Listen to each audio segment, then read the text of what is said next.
ఆంధ్రప్రదేశే కాదు, దక్షిణ భారతదేశే కాదు, భారతదేశం మొత్తంలో కూడా భవిష్యత్తు కాలజ్ఞానం రాసి ఈ సమాజాన్ని చైతన్యం చేసేటటువంటి గొప్పనైనటువంటి భవిష్య కాలజ్ఞాని పోతులూరు వీరబ్రహ్మంగారి యొక్క కార్యక్రమం నిర్వహిస్తున్నాం.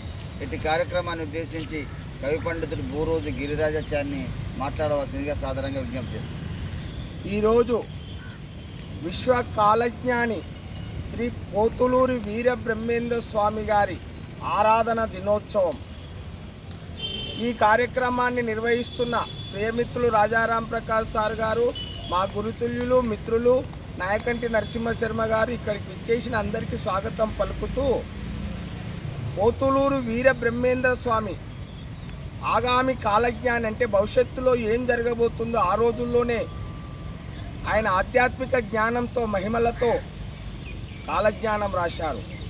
ఇప్పుడు ప్రపంచంలో ఏది జరిగినా బ్రహ్మంగారు ఆ రోజే కాలజ్ఞానంలో రాసిండని చెప్పడం ఆనవాయితీ అయింది.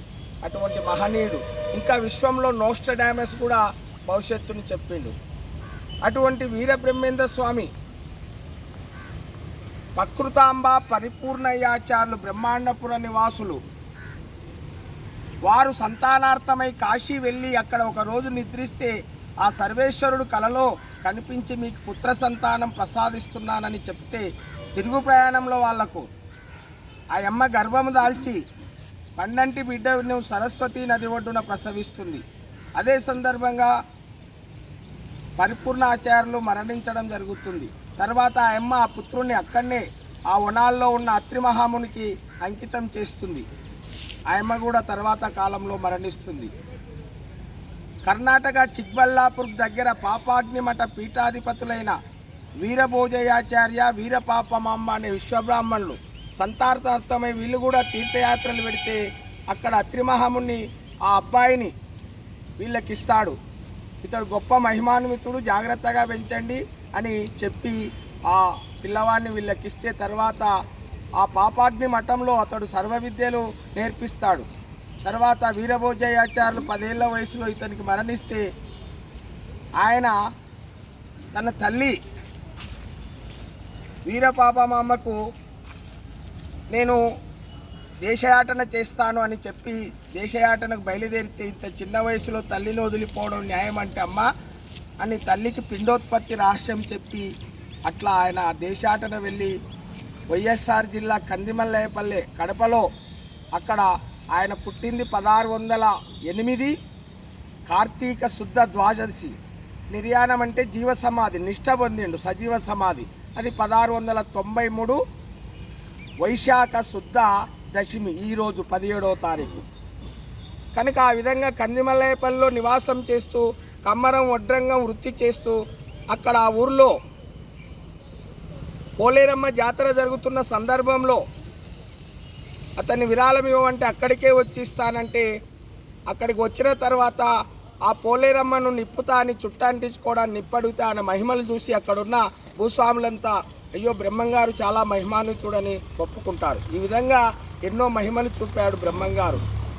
అదే సందర్భంలో ఆ ఊర్లో నివసిస్తున్న మాదిగ కక్కయ్యకు అక్కడ ఒక కుండలీకరణ విద్య చెప్తుంటే అది విన్న కక్కయ్య ఇంటికి వెళ్ళి ముత్తి అనే భార్యను నరికి అందులో సహస్రార చక్రాలు ఎక్కడున్నాయని వెతికి అరే బ్రహ్మం ద్రోహం చేసిందని మళ్ళీ వెళితే కక్క నువ్వు తొందరపడ్డావని మళ్ళీ ఇంటికి వెళ్ళి ఆమెను బ్రతికించి జ్ఞానోపదేశం చేస్తాడు కక్కనికి. ఈ విధంగా సైదులనే సిద్ధయ్యను దూదేకుల కులం వాడు కూడా ఇతని బోధనలు వెళ్ళి శిష్యుడిగా మారితే అతని జ్ఞానోపదేశం చేసి సిద్ధునిగా తీర్చిదిద్దాడు. సిద్ధ అనే తత్వాలు కూడా మకుటంతో రాస్తాడు.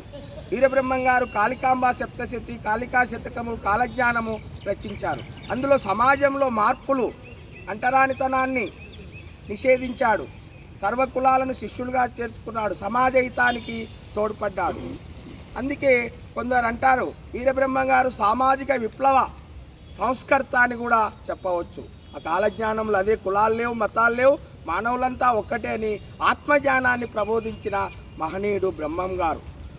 తర్వాత ఆయన కూతురు వీరనారాయణమ్మ సంతానం 11వ పీఠాధిపతి వెంకటేశ్వర స్వామి.